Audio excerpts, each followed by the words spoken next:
अब हम स्टार्ट करेंगे प्रॉपर्टीज़ ऑफ डिटर्मिनेंट्स। ठीक है, इस वीडियो में हम पढ़ेंगे प्रॉपर्टीज़ ऑफ डिटर्मिनेंट्स।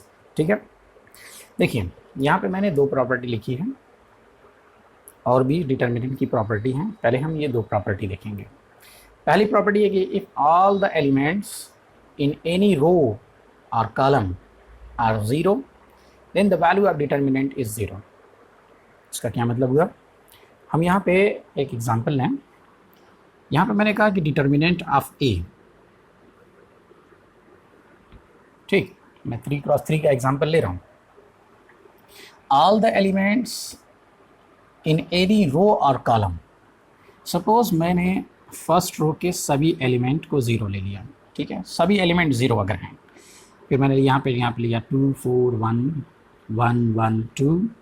ठीक, तो ये कह रहा है कि ये जो डिटर्मिनेंट बनेगा, इस डिटर्मिनेंट की वैल्यू क्या होगी? ज़ीरो होगी। ठीक है, देखिए हमने पिछले एक्सरसाइज में ये पढ़ा था कि डिटर्मिनेंट को कैसे एक्सपेंड किया जाता है, डिटर्मिनेंट की वैल्यू कैसे हम निकालते हैं। ठीक है, अब यहाँ पे अगर मैं इस R1 को सिलेक्ट करता हूँ, R1 को सिलेक्ट करता हूँ, तो R1 इंटू ये R1 है, ये रो और ये कॉलम डिलीट, तो बचेगा ये।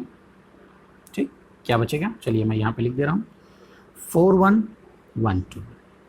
फिर उसके बाद minus sign, next element zero, ये कॉलम और ये रो डिलीट, 2 1 1 2, तो 2 1 1 2। फिर उसके बाद नेक्स्ट एलिमेंट प्लस के साथ ज़ीरो, और यहाँ पे ये कॉलम और ये रो डिलीट हो जाएगा, तो 2 4 1 2, तो 2 4 1 2। ठीक, अब यहाँ पे हम ज़रा देखें, इस डिटर्मिनेंट की कुछ भी वैल्यू होगी जो ज़ीरो से मल्टीप्लाई होने के बाद ज़ीरो हो जाएगा। इसकी वैल्यू ज़ीरो से मल्टीप्लाई होने के बाद ज़ीरो, तो ज़ीरो माइनस ज़ीरो, फिर उसके बाद ये भी क्या हो जाएगा? ज़ीरो। तो फाइनली हमको क्या मिलेगा? ज़ीरो। तो अब ये प्रॉपर्टी हम याद रखेंगे कि जैसे ही हम किसी रो या किसी भी कॉलम में सभी एलिमेंट को ज़ीरो देखेंगे, हम वहाँ पे डायरेक्ट लिख देंगे कि इसकी वैल्यू ज़ीरो होगी, उसे सॉल्व नहीं करेंगे। ठीक है, क्योंकि प्रॉपर्टी है इसकी। प्रॉपर्टी इसकी ये है कि अगर सभी एलिमेंट ज़ीरो हो गए किसी भी रो या किसी भी कॉलम में, तो वो क्या हो जाएगा? ज़ीरो हो जाएगा। ठीक है, यानी उस डिटर्मिनेंट की वैल्यू ज़ीरो हो जाएगी। तो ये एक प्रॉपर्टी हो गई। अब हम चलते हैं अपनी, यहाँ पे मैंने जो नेक्स्ट प्रॉपर्टी लिखी है, इस नेक्स्ट प्रॉपर्टी को हम देखें, उसे मैंने क्या लिखा है, आप तो पढ़ रहे होंगे, देख रहे होंगे। देखिए उसको आप पढ़ लीजिए क्या लिखा हुआ है।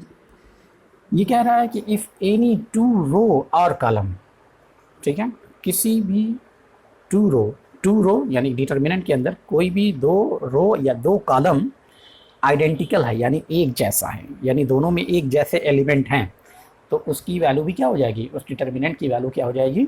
ज़ीरो हो जाएगी। चलिए हम एग्जांपल लेते हैं यहाँ पे। अब देखिए यहाँ पे मैंने एक 3x3 का डिटर्मिनेंट लिया, मैंने यहाँ पे लिखा कि 1 2 1, फिर मैंने यहाँ पे लिखा 1 2 1 4 3 3। ठीक, अब यहाँ पे R1 और R2 दोनों आइडेंटिकल हैं।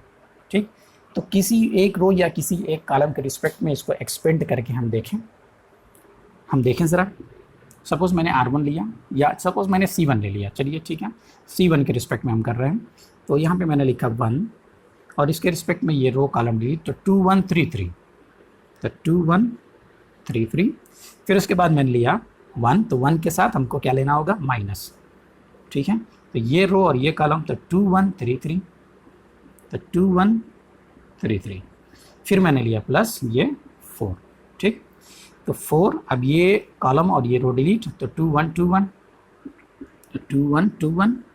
अब यहाँ पे देखिए ज़रा, ये 6 माइनस 3 1 के साथ मल्टीप्लाई होगा, तो 6 माइनस 3, फिर ये 1 के साथ मल्टीप्लाई होगा, ये भी हो जाएगा 6 माइनस 3, और यहाँ पे 4 इंटू 2 माइनस 2।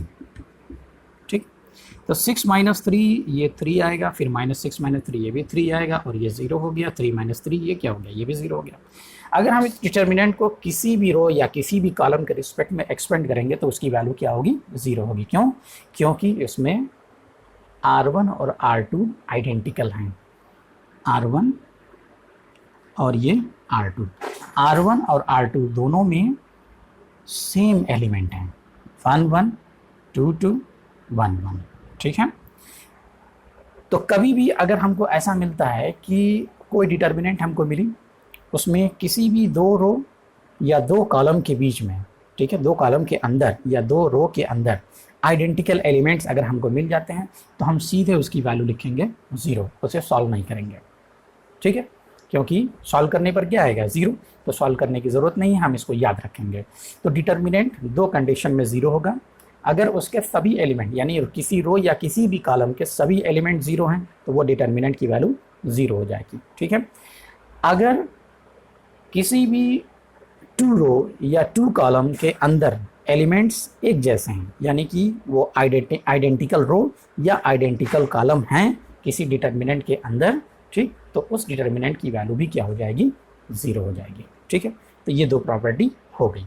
अब मैं नेक्स्ट प्रॉपर्टी यहाँ पे लिखूंगा, ठीक, उसको भी आप देखेंगे अभी। अब देखिए next property, third and fourth. अब देखिए थर्ड प्रॉपर्टी में क्या है, the value of determinant remains unchanged. किस कंडीशन में, if rows and columns are interchanged. ठीक है, रो और कॉलम को इंटरचेंज करना ये आपने मैट्रिक्स में भी किया था। तो जब रो और कॉलम को इंटरचेंज करते हैं तो उससे जो नई मैट्रिक्स बनती है, मतलब उस ऑपरेशन को क्या कहते हैं, उसे हम कहते हैं ट्रांसपोज ऑफ मैट्रिक्स। ठीक है, यानी R1 की जगह पे C1 को लिख दिया C1, और R2 की जगह पे C2 को लिख देंगे, और R3 की जगह पे C3 को लिख देंगे।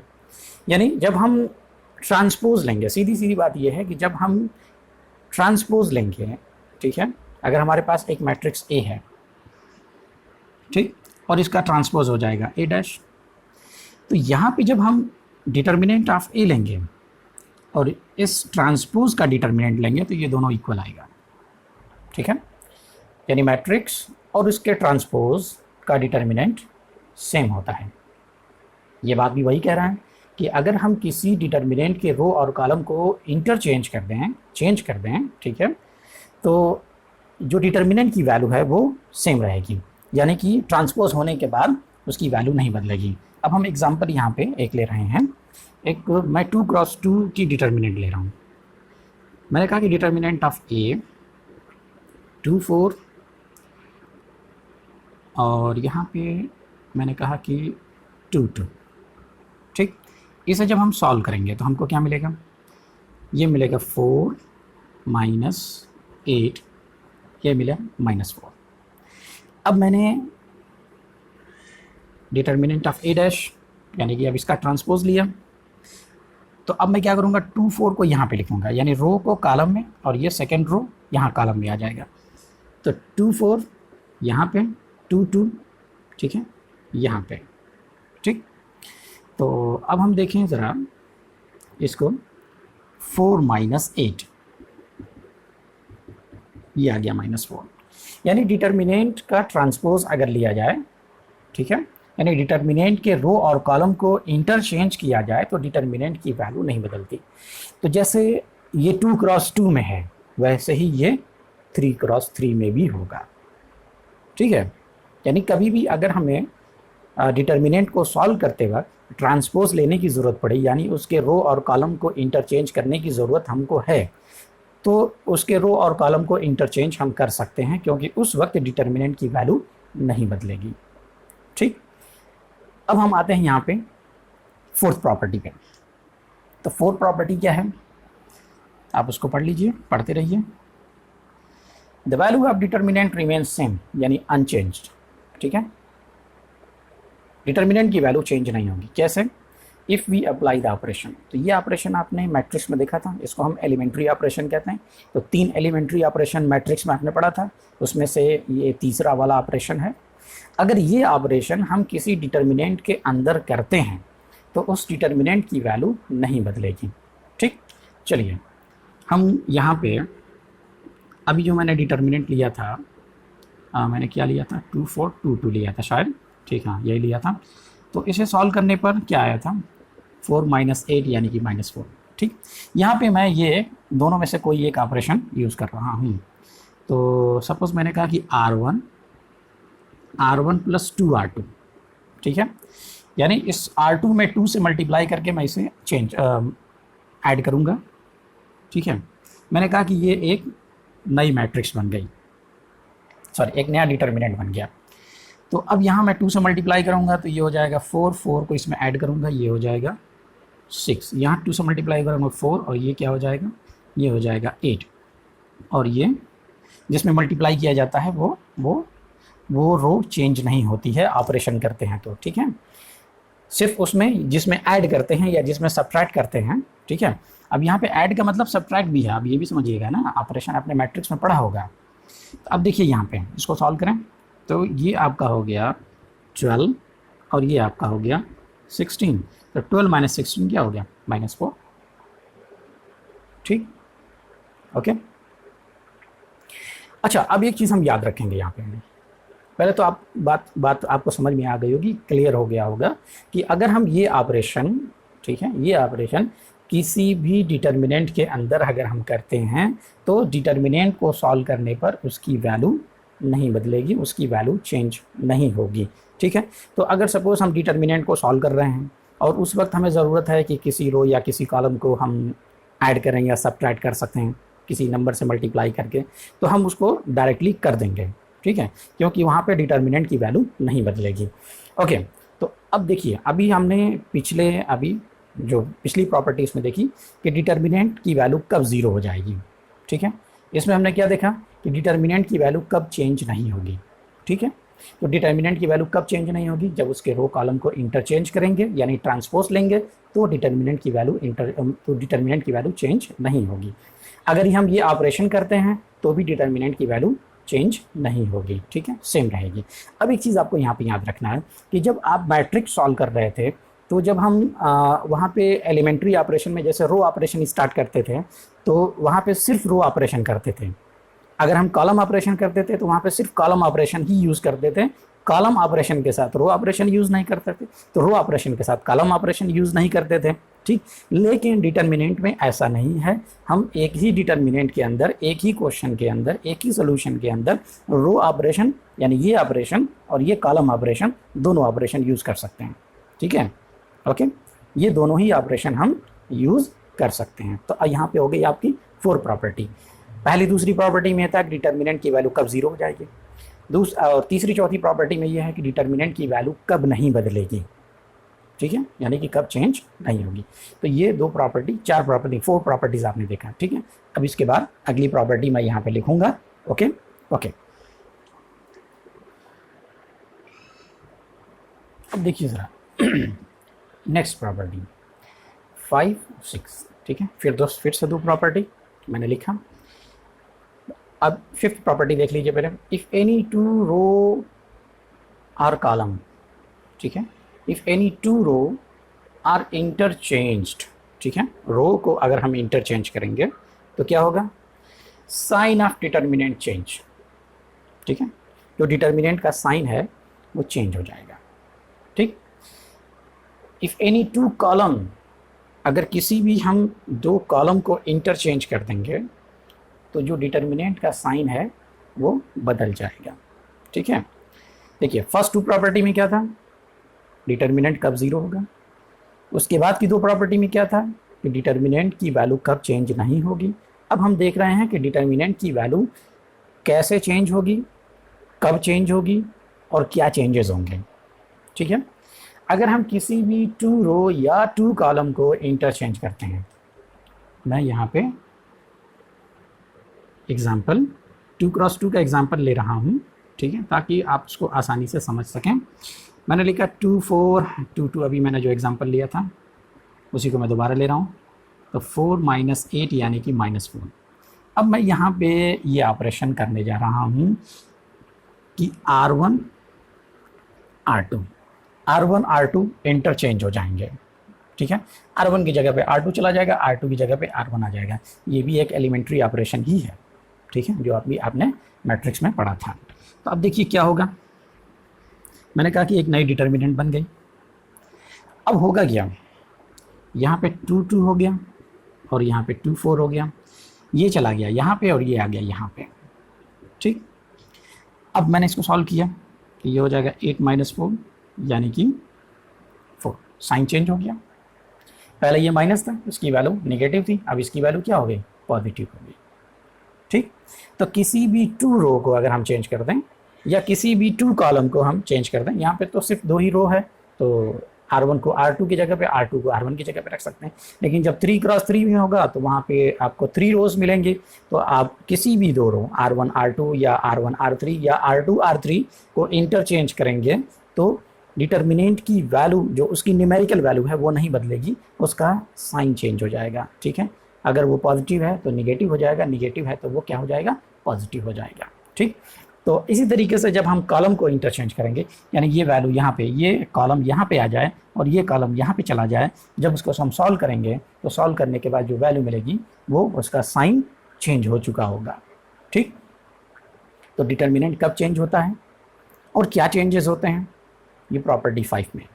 ठीक है, रो, तो रो के साथ इंटरचेंज, कॉलम को कॉलम के साथ इंटरचेंज करने पर होगा क्या कि डिटर्मिनेंट का साइन चेंज हो जाएगा।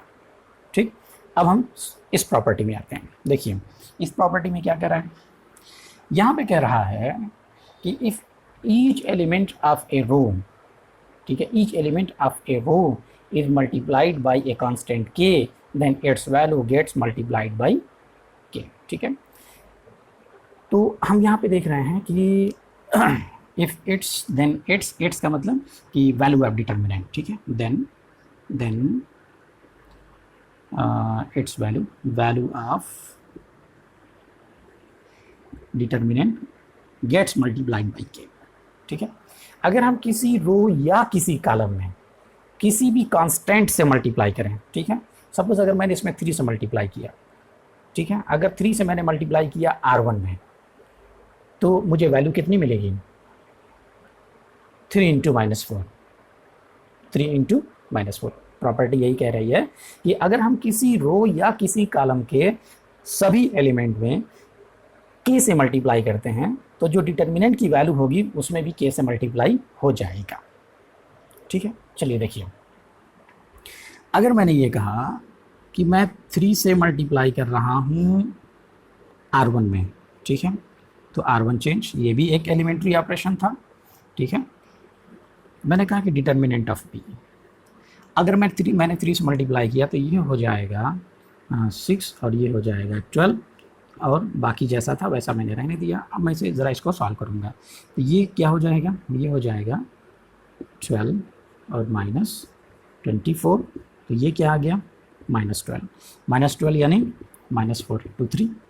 ठीक, तो आप देख रहे हैं कि मैंने इस R1 में 3 से मल्टीप्लाई किया तो इसकी वैल्यू में भी 3 से मल्टीप्लाई हो गया। ठीक है, ओके, बहुत अच्छी बात है। अब देखिए इन दोनों प्रॉपर्टी का यूज़ क्या है। ठीक है, इन दोनों प्रॉपर्टी का यूज़ हम समझ लें। ठीक है, मैं इसको आप देख रहे हैं किस तरीके से ये है। ओके, देखिए ज़रा इन दोनों प्रॉपर्टी का यूज़ क्या है। इस प्रॉपर्टी को देखिए, अगर मैं ये प्रॉपर्टी यहाँ पे यूज़ करना चाहता हूँ, सपोज़ अगर किसी तरीके से मैं ये करना चाहता हूँ कि इसके रो मतलब मैं यहाँ पे R1 और R2 को इंटरचेंज करूँ और मैं ये चाहूँ कि डिटर्मिनेंट की वैल्यू भी चेंज ना हो, तो मुझे क्या करना होगा, मैंने यहाँ पे माइनस से मल्टीप्लाई किया और मैंने यहाँ पे लिखा 2 2 2 4। क्यों, क्योंकि R1 R2 जब रो इंटरचेंज होगा तो इसकी वैल्यू क्या हो जाएगी, माइनस हो जाएगी। ठीक, तो मैंने पहले से यहाँ पे माइनस लगा दिया क्योंकि अब तो इसकी वैल्यू 4 आना है, तो 4 और ये -4। ठीक, तो जब हम इस प्रॉपर्टी को यहाँ पे यूज़ करेंगे तो हम क्या करेंगे, सबसे पहले एक माइनस यहाँ पे लगा देंगे।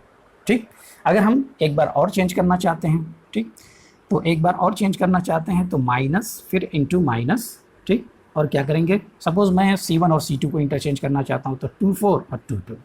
जब भी हम रो या कॉलम को इंटरचेंज करेंगे तो पहले एक माइनस यहाँ पे साइन लगा देंगे।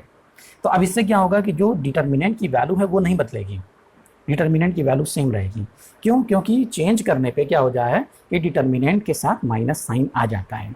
अच्छा, इसको हम कैसे यूज़ करेंगे, इसको हम ऐसे यूज़ करेंगे कि मान लीजिए मुझे इसमें 3 से मल्टीप्लाई करना है इसके R1 में, तो मैंने यहाँ 3 से मल्टीप्लाई कर दिया। 6 हो गया, ये 12 हो गया और ये 2 2। लेकिन मैं चाहता हूँ कि ये दोनों बराबर ही रहें, तो मुझे क्या करना पड़ेगा, यहाँ पे 1/3 लिखना होगा। ठीक, तो जब भी हम किसी रो या किसी कॉलम में किसी नंबर से मल्टीप्लाई करेंगे और हम ये चाहते हैं कि ये इक्वल बना रहे, तो जिससे मल्टीप्लाई करेंगे उतने नंबर से यहाँ पे डिवाइड करके रख देंगे। ठीक है, ओके। अच्छा, इस एक प्रॉपर्टी का और भी यूज़ है। इस प्रॉपर्टी का और क्या यूज़ है, देखिए, हम चाहें तो किसी रो या किसी कॉलम्स के सभी एलिमेंट से कुछ नंबर कॉमन भी ले सकते हैं। जैसे मैंने यहाँ पे अगर 2 कॉमन ले लिया, सपोज 2 कॉमन ले लिया, तो यहाँ पे हो जाएगा 1, यहाँ पे हो जाएगा 2, ठीक, और ये 2 2। अगर मैं चाहूँ तो यहाँ से भी 2 कॉमन ले सकता हूँ, तो 2 मैं बाहर निकालूंगा तो ये 4 हो जाएगा। ठीक है, तो 1 2 और ये 1 1। अब मैं चाहूँ तो इसको अगर मैं सॉल्व करता हूँ तो 4 इंटू ये हो जाएगा 1 -2, ये -1 आएगा, मल्टीप्लाई होने के बाद -4 हो जाएगा। तो जैसे हम मल्टीप्लाई कर सकते हैं वैसे ही हम क्या कर सकते हैं, कॉमन भी ले सकते हैं। ठीक, तो इन दोनों प्रॉपर्टी का यूज़, ठीक है, फर्स्ट सेकंड एक जैसी, थर्ड फोर्थ एक जैसी, 5 6 में डिटर्मिनेंट चेंज हो रहा है, लेकिन अलग अलग तरीके से उसमें चेंजेस आ रहे हैं। क्या चेंजेस होंगे ये आपने समझ लिया। अब एक लास्ट प्रॉपर्टी और बची हुई है, उसको भी आप देख लीजिए। ठीक है, ओके, चलिए।